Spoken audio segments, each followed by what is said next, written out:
ಜೀವನದಲ್ಲಿ ಈ ತಂದೆ ತಾಯಿಗಳ ಪಾತ್ರ ಬಹಳ ದೊಡ್ಡದು. ತಾಯಿಯ ಪ್ರೀತಿ ವಿಶ್ವಾಸ ಎಷ್ಟು ಮುಖ್ಯನೋ ಅಷ್ಟೇ ಮುಖ್ಯ ತಂದೆಯ ಒಂದು ಪ್ರೀತಿ ವಿಶ್ವಾಸ ಕೂಡ ಮಗುವಿಗೆ. ಇಬ್ರು ಮಕ್ಕಳಿಗೆ ಕಣ್ಣುಗಳಿದ್ದಂತೆ ಅಲ್ವಾ?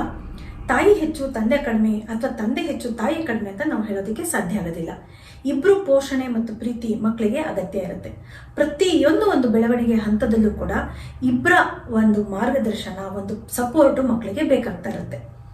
ಸಾಮಾನ್ಯವಾಗಿ ನಮಗೆ ಈ ತಾಯಿಯ ಪಾತ್ರ ಏನು, ತಾಯಿ ಮತ್ತು ಮಕ್ಕಳ ಸಂಬಂಧ ಹೇಗಿರಬೇಕು ಅನ್ನೋದ್ರ ಬಗ್ಗೆ ನಮಗೊಂದು ಸ್ಪಷ್ಟತೆ ಇದೆ. ಆದರೆ ಈ ತಂದೆಯ ಪಾತ್ರ ಹೇಗಿರಬೇಕು, ಆ ತಂದೆ ಮತ್ತೆ ಮಕ್ಕಳ ನಡುವಿನ ಸಂಬಂಧ ಹೇಗಿರಬೇಕು ಅನ್ನೋದ್ರ ಬಗ್ಗೆ ಒಂದು ಸ್ವಲ್ಪ ಕನ್ಫ್ಯೂಷನ್ಸ್ ಇರುತ್ತೆ, ಸ್ಪಷ್ಟತೆ ಇರೋದಿಲ್ಲ. ಹಾಗೆಯೇ ಆ ಮಕ್ಕಳ ಜೊತೆ ಆ ಸಂಬಂಧವನ್ನು ಹೇಗೆ ಗಟ್ಟಿ ಮಾಡ್ಕೋಬೇಕು, ಇಮೋಷನಲ್ ಕನೆಕ್ಷನ್ನ ಹೇಗೆ ಬೆಳೆಸ್ಕೋಬೇಕು ಅನ್ನೋದು ನಮಗೆ ಗೊತ್ತಾಗ್ತಿರಲ್ಲ. ಸೊ ಇವತ್ತಿನ ಈ ಎಪಿಸೋಡಲ್ಲಿ ಇದ್ರ ಬಗ್ಗೆ ನಾನು ನಿಮಗೆ ತಿಳಿಸ್ಕೊಡ್ತೀನಿ.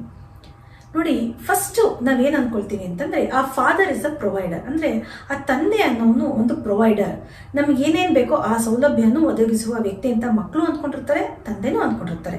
ಇದು ತಪ್ಪಲ್ಲ, ಇದು ಸರಿ. ಆ father should provide all the facilities. ಆದರೆ ಇಷ್ಟು ಮಾಡಿದ್ರೆ ಸಾಕಾಗೋದಿಲ್ಲ.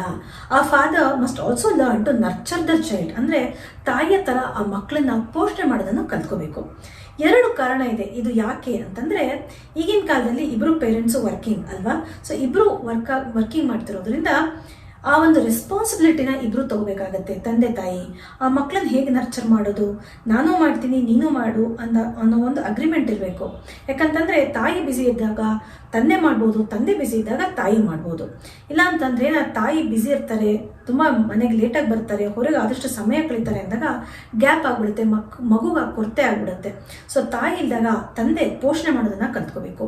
ಇನ್ನೊಂದು ಕಾರಣ ಏನಿರ್ಬೋದು ಅಂತಂದ್ರೆ ಮನೆಯಲ್ಲಿ ಒಂದಲ್ಲ 2-3 ಮಕ್ಕಳಿದ್ದಾಗ ಏನಾಗುತ್ತೆ, ತಾಯಿಗೆ ಎಲ್ಲ ಮಕ್ಕಳನ್ನು ಒಂದೇ ರೀತಿಯಲ್ಲಿ ಪೋಷಣೆ ಮಾಡೋದು ಕಷ್ಟ ಆಗುತ್ತೆ, ಅಟೆನ್ಷನ್ ಕೊಡೋದು ಕಷ್ಟ ಆಗುತ್ತೆ. ಸೊ ಇಂಥ ಒಂದು ಸಂದರ್ಭದಲ್ಲಿ ತಂದೆ ತಾಯಿಗೆ ಸಪೋರ್ಟ್ ಮಾಡ್ಬೋದು. ಹೇಗೆ ಅಂತಂದ್ರೆ ಆ ಮೊದಲನೇ ಮಕ್ಕಳು ಏನಿರ್ತಾರೆ, ಮೊದಲನೇ ಮಗುನ ನೋಡ್ಕೊಳ್ಳುವಂಥದ್ದು, ಅದನ್ನ ಬೆಳೆಸುವಂಥ ಒಂದು ಜವಾಬ್ದಾರಿನ ತಗೋಬಹುದು. ಸೊ ಹೀಗೆ ಮಾಡೋದ್ರಿಂದ ಏನಾಗುತ್ತೆ ಅಂತಂದ್ರೆ ಆ ಪೋಷಣೆ ಮಾಡೋದನ್ನ ತಂದೆ ಕಲ್ತ್ಕೋಬಹುದು. ಜೊತೆಗೆ ಆ ತಂದೆ ಮತ್ತು ಮಕ್ಕಳ ನಡುವಿನ ಆ ಸಂಬಂಧ ಗಟ್ಟಿ ಆಗ್ತಾ ಹೋಗುತ್ತೆ, ಒಂದು ಎಮೋಷನಲ್ ಕನೆಕ್ಷನ್ ಬೆಳೆಯುತ್ತೆ. ಸೊ ಈ ಒಂದು ಎಮೋಷನಲ್ ಕನೆಕ್ಷನ್ ಅನ್ನ ತಂದೆ ಮಕ್ಕಳ ಜೊತೆ ಬೆಳೆಸ್ಕೊಳ್ಳೋದಕ್ಕೆ ಟ್ರೈ ಮಾಡಬೇಕು. ಇದು ಹೇಗೆ ಸಾಧ್ಯ ಅಂತಂದ್ರೆ ಮಕ್ಕಳ ಜೊತೆ ಆದಷ್ಟು ಕ್ವಾಲಿಟಿ ಟೈಮನ್ನು ಸ್ಪೆಂಡ್ ಮಾಡಬೇಕು. ಹೇಗೆ ಅಂತಂದರೆ ಆ ಮಕ್ಳಿಗೆ ಇಷ್ಟವಾಗಿದ್ದೊಂದು ಕತೆ ಹೇಳೋದು, ಇಷ್ಟವಾಗಿದ್ದೊಂದು ಆಟ ಆಡೋದು, ಇಲ್ಲ ಮಕ್ಕಳನ್ನ ಸಂಜೆ ಫ್ರೀ ಇದ್ರೆ ಪಾರ್ಕಿಗೆ ಕರ್ಕೊಂಡು ಹೋಗೋದು, ಇಲ್ಲ ರಜಾ ದಿನಗಳಲ್ಲಿ ಆ ಕೆಲಸವನ್ನ ಮಾಡುವಂಥದ್ದು, ಇಬ್ರು ಒಟ್ಟಿಗೆ ಸೇರ್ಕೊಂಡು ಒಂದು ಚಿಕ್ಕ ಅಡುಗೆ ಮಾಡುವಂಥದ್ದು, ಈ ಥರ ಸುಮಾರು ಆಕ್ಟಿವಿಟೀಸ್ ಇದೆ. ಇದನ್ನ ಮಾಡೋದನ್ನ ಕಲ್ತ್ಕೋಬೇಕು. ಆಗೇನಾಗುತ್ತೆ, ಇಲ್ಲಿ ಬರೀ ಒಂದು ಎಮೋಷನಲ್ ಕನೆಕ್ಷನ್ ಬೆಳೆಯೋದಿಲ್ಲ ಅಥವಾ ಸಂಬಂಧಗಳು ಗಟ್ಟಿ ಆಗಲ್ಲ, ಇದ್ರ ಜೊತೆ ಒಂದು ಹೊಸ ಅನುಭವನ ಸೃಷ್ಟಿಸುವಂತ ಒಂದು ಅವಕಾಶ ಸಿಗುತ್ತೆ ಅಲ್ವಾ? It's a priceless memory, priceless experience ಅಂತಾನೆ ನಾವು ಕರಿಬೋದು. ಇಂಥ ಒಂದು ಎಕ್ಸ್ಪೀರಿಯನ್ಸ್ ಅನ್ನ, ಅನುಭವಗಳನ್ನ ಮಕ್ಕಳು ಯಾವತ್ತೂ ಮರೆಯೋದಿಲ್ಲ, ಕೊನೆ ತನಕ ನೆನಪಲ್ಲಿ ಇಟ್ಕೊಂಡಿರ್ತಾರೆ. ಸೊ ಈ ಒಂದು ಎಮೋಷನಲ್ ಕನೆಕ್ಷನ್ ಅನ್ನ ಬೆಳೆಸ್ಕೊಳ್ಳೋದನ್ನ ತಂದೆ ಮಕ್ಕಳ ಜೊತೆ ಕಲಿಬೇಕು. ಇದ್ರ ಜೊತೆಗೆ ಇನ್ನೊಂದು ಏನು ಅಂತಂದ್ರೆ, ಈ ಮಕ್ಕಳ ಜೊತೆ ತಂದೆ ಆದಷ್ಟು ಸ್ಟ್ರಿಕ್ಟ್ ಆಗಿರ್ಬೇಕು, ಇಲ್ಲ ಮಕ್ಕಳು ಮಾತು ಕೇಳಲ್ಲ ಅನ್ನೋ ಒಂದು ಭಾವನೆ ತುಂಬಾ ತಂದೆಯಲ್ಲಿ ಇರುತ್ತೆ. ನಾನು ಆದಷ್ಟು ಸ್ಟ್ರಿಕ್ಟ್ ಆಗಿರ್ತೀನಿ, ಮಕ್ಕಳ ಹತ್ರ ಹೆಚ್ಚು ಮಾತಾಡಲ್ಲ, ಬೆರೆಯಲ್ಲ, ಅದು ಸರಿ ಅಂತ ಅನ್ಕೊಂಡಿರ್ತಾರೆ. ಈ ತರ ಮಾಡೋದ್ರಿಂದ ಏನಾಗುತ್ತೆ ಅಂತಂದ್ರೆ ಅಲ್ಲಿ ಒಂದು ಗ್ಯಾಪ್ ಬಂದ್ಬಿಡುತ್ತೆ, ಮಕ್ಕಳು ತಂದೆಯಿಂದ ದೂರ ಆಗ್ಬಿಡ್ತಾರೆ, ಒಂದು ಎಮೋಷನಲ್ ಕನೆಕ್ಷನ್ ಇರೋದಿಲ್ಲ. ಸೊ ಹೀಗಾಗಿ ಅಷ್ಟೊಂದು ಸ್ಟ್ರಿಕ್ಟ್ ಆಗಿರುವಂಥದ್ದು, ತುಂಬ ರೂಲ್ಸ್ ಇಂಪೋಸ್ ಮಾಡುವಂಥದ್ದು ಅವಶ್ಯಕತೆ ಇರೋದಿಲ್ಲ. ಇದ್ರ ಬದಲು ಅದೇನು ರೂಲ್ಸು, ಒಂದು ಡಿಸಿಪ್ಲಿನ್ ಏನೇ ಇದ್ರೂ ಅದನ್ನ ಮಕ್ಳಿಗೆ ಹೇಳ್ಕೊಡ್ಬೋದು, ಹೇಗಿರ್ಬೇಕು ಅಂತ ಹೇಳ್ಕೊಡ್ಬೋದು, ತಾನೇ ಒಂದು ರೋಲ್ ಮಾಡೆಲ್ ಆಗಿ ತೋರಿಸ್ಕೊಡ್ಬೋದು ವಿನಃ ಸ್ಟ್ರಿಕ್ಟ್ ಇರಬೇಕು, ಮಕ್ಕಳಿಂದ ದೂರ ಇರಬೇಕು, ಜಾಸ್ತಿ ಮಾತಾಡಬಾರ್ದು ಅಂತಂದ್ರೆ ಈ ಒಂದು ಎಮೋಷನಲ್ ಗ್ಯಾಪ್ ಆಗ್ಬಿಡುತ್ತೆ, ಎಮೋಷನಲ್ ಡಿಸ್ಟೆನ್ಸಿಂಗ್ ಆಗ್ಬಿಡುತ್ತೆ. ಸೊ ಇದಕ್ಕೆ ನೀವು ಅವಕಾಶ ಮಾಡಿಕೊಡ್ಬೇಡಿ. ಏನೇ ಇದ್ರೂ ಆ ಮಕ್ಕಳಿಗೆ ಹೇಳಿ ಅದನ್ನ ಸ್ಪಷ್ಟತೆ ಕೊಡಿ, ಅದನ್ನ ಪಾಲಿಸೋದಕ್ಕೆ ಹೆಲ್ಪ್ ಮಾಡಿ. ಇನ್ನು ಎರಡನೇದೇನಪ್ಪ ಅಂತಂದ್ರೆ ಬಿ ಎ ರೋಲ್ ಮಾಡೆಲ್. ಪ್ರತಿಯೊಂದು ವಿಷಯಕ್ಕೂ ನೀವೇನೇ ಎಕ್ಸ್ಪೆಕ್ಟ್ ಮಾಡಿದ್ರು ನಿಮ್ಮ ಮಗು ಹೀಗೆ ಇರಬೇಕು, ಹಾಗೆ ಇರಬೇಕು, ಒಂದು ಒಳ್ಳೆ ವ್ಯಕ್ತಿ ಆಗಬೇಕು, ಒಂದು ಅಚೀವ್ಮೆಂಟ್ ಮಾಡಬೇಕು ಅಂತಂದ್ರೆ ಅದಕ್ಕೆ ನೀವು ಫಸ್ಟ್ ಏನು ಮಾಡಬೇಕು ಅಂದ್ರೆ ನೀವೇ ಒಂದು ಆದರ್ಶ ವ್ಯಕ್ತಿ ಆಗಿರಬೇಕು. ನನ್ನ ಮಗು ಶಿಸ್ತಿನಿಂದ ಇರಬೇಕು, ನನ್ನ ಮಗು ಎಲ್ಲರ ಹತ್ರ ಗೌರವದಿಂದ ಮಾತಾಡಬೇಕು, ಗೌರವದಿಂದ ನಡ್ಕೋಬೇಕು, ಒಳ್ಳೆ ಗುಡ್ ಹ್ಯಾಬಿಟ್ಸ್ ಇರಬೇಕು ಅಂತಂದ್ರೆ ಮೊದಲು ಅದನ್ನ ನೀವು ಮಾಡಿ ತೋರಿಸ್ಬೇಕು ಮಕ್ಕಳಿಗೆ. ಶಿಸ್ತಂದ್ರೆ ಏನು? ಬೆಳಗ್ಗೆ ಬೇಗ ಹೇಳುವಂಥದ್ದು, ಶಿಸ್ತಿನಿಂದ ಇರಬೇಕು, ರಾತ್ರಿ ಬೇಗ ಮಲ್ಕೋಬೇಕು, ಒಂದು ಹೆಲ್ದಿ ಫುಡ್ಡನ್ನು ತಿನ್ನುವಂಥದ್ದು, ಫೋನ್ ಬಳಕೆ ಜಾಸ್ತಿ ಮಾಡಬಾರ್ದು. ಈ ಥರ ಸುಮಾರು ಇರುತ್ತೆ ಶಿಸ್ತು ಅಂತಂದರೆ. ರೊಟೀನನ್ನು ಹೇಗೆ ಫಾಲೋ ಮಾಡಬೇಕು ಅಂತ ಇದನ್ನೆಲ್ಲ ನೀವು ಮಾಡಿ ಮಕ್ಕಳಿಗೆ ತೋರಿಸಿ, ಆಗ ಮಕ್ಕಳು ಅದನ್ನು ಮಾಡುವಂಥ ಸಾಧ್ಯತೆ ಹೆಚ್ಚಿರುತ್ತೆ. ಹಾಗೆ ಒಂದು ರೆಸ್ಪೆಕ್ಟ್ಫುಲ್ ಆಗಿರಬೇಕು ನನ್ನ ಮಗು ಅಂತಂದರೆ ನೀವು ರೆಸ್ಪೆಕ್ಟ್ಫುಲ್ ಆಗಿರಬೇಕು. ಆ ಮಗು ತಾಯಿ ಜೊತೆ ನೀವು ಹೇಗೆ ಮಾತಾಡ್ತೀರಾ, ಹೇಗೆ ನಡ್ಕೊಳ್ತೀರಾ, ಅಥವಾ ಉಳಿದ ಜನಗಳ ಹತ್ರ ನೀವು ಹೇಗಿರ್ತೀರಾ ಅನ್ನೋದು ತುಂಬಾ ಮುಖ್ಯ ಆಗುತ್ತೆ.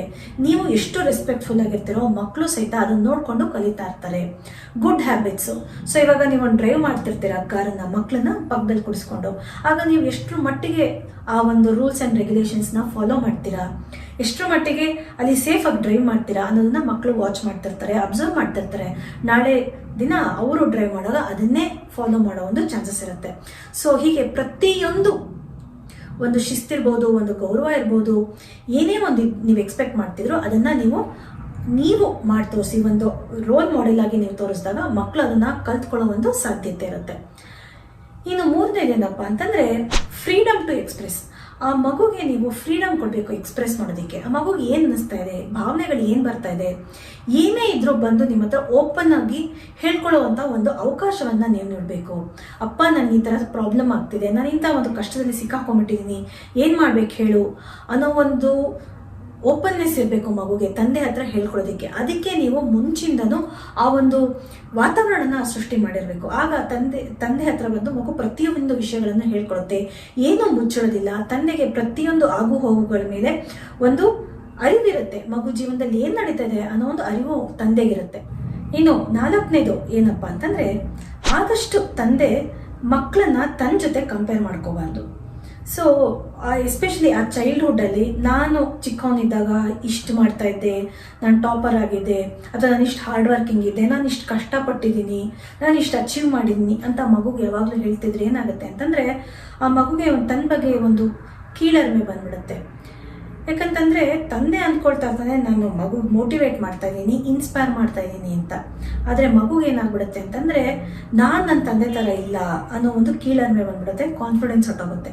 ಸೊ ತಂದೆಗೆ ಏನೇ ಒಂದು ಇನ್ಸ್ಪೈರಿಂಗ್ ಸ್ಟೋರಿ ತನ್ನ ಒಂದು ಆತ್ಮಕಥೆಯಿಂದ ಹೇಳಬೇಕು ಅಂತಂದರೆ ಅದನ್ನು ಇನ್ಸ್ಪೈರಿಂಗ್ ಆಗೇ ಹೇಳಬೇಕು.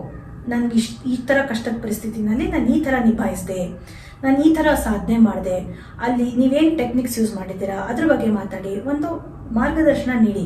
ಆದರೆ ನಿಮ್ಮ ಜೊತೆ ಕಂಪೇರ್ ಮಾಡಿಕೊಂಡು ಮಕ್ಕಳನ್ನ ಕ್ರಿಟಿಸೈಸ್ ಮಾಡೋದಾಗಲಿ, ಅಥವಾ ನೀನು ನನ್ನ ಥರ ಇಲ್ಲ, ನನ್ನ ಥರ ನೀನು ಇರೋಕ್ಕಾಗಲ್ಲ, ಅಥವಾ ನೀನು ನನ್ನ ಥರ ಇಲ್ಲ ಅಂತ ನನಗೆ ಬೇಜಾರಾಗಿದೆ, ಒಂದು ಡಿಸಪಾಯಿಂಟ್ ಆಗಿದೆ ಅನ್ನೋದನ್ನು ಮಕ್ಕಳಿಗೆ ಹೇಳಿಬಿಡಿ. ಯಾಕಂತಂದರೆ ಮಕ್ಕಳು ಏನಾಗ್ಬಿಡ್ತಾರೆ, ತುಂಬ ಡಿಸಪಾಯಿಂಟ್ ಆಗಿಬಿಡ್ತಾರೆ. ಯಾರ ಬಗ್ಗೆ? ತಮ್ಮ ಬಗ್ಗೆ ತಾವೇ ಡಿಸಪಾಯಿಂಟ್ ಆಗಿ ಒಂದು ಕಾನ್ಫಿಡೆನ್ಸ್ ಕಳ್ಕೊಂಡ್ಬಿಡ್ತಾರೆ. ಅವಾಗ ಏನಾಗುತ್ತೆ, ನಿಮಗೆ ಕಷ್ಟ ಆಗುತ್ತೆ ಮತ್ತೆ ಆ ಕಾನ್ಫಿಡೆನ್ಸ್ನ ಬಿಲ್ಡ್ ಮಾಡೋಕ್ಕೆ ಮಕ್ಕಳಲ್ಲಿ.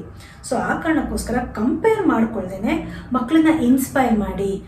ಸೊ ಈ ಒಂದು 4 ಅಂಶಗಳನ್ನು ತಂದೆ ಆಗಿರೋವಂಥವ್ರು ಪಾಲಿಸಿದ್ರೆ ಖಂಡಿತವಾಗ್ಲೂ ಮಕ್ಕಳ ಜೊತೆ ಒಂದು ಒಳ್ಳೆ ಸಂಬಂಧವನ್ನು ಬೆಳೆಸ್ಕೋಬೋದು, ಇರೋ ಸಂಬಂಧವನ್ನು ಗಟ್ಟಿ ಮಾಡ್ಕೋಬೋದು. ಸೊ ಇವತ್ತಿಂದ ಈ ಒಂದು 4 ಅಂಶಗಳನ್ನ ನೀವು ಪಾಲಿಸ್ತೀರಾ, ನಿಮ್ಮ ಪಾತ್ರನ ಚೆನ್ನಾಗಿ ವಹಿಸಿ ನಿಮ್ಮ ಒಂದು ಸಂಬಂಧ ಏನಿದೆ ನಿಮ್ಮ ಮಕ್ಕಳ ಜೊತೆ ಅದನ್ನು ಚೆನ್ನಾಗಿ ಭದ್ರ ಮಾಡ್ಕೊಳ್ತೀರಾ ಅನ್ನೋ ಒಂದು ಭರವಸೆಯಿಂದ ಈ ಒಂದು ಸಂಚಿಕೆಯನ್ನು ಮುಗಿಸ್ತಾ ಇದ್ದೀನಿ. Thank you.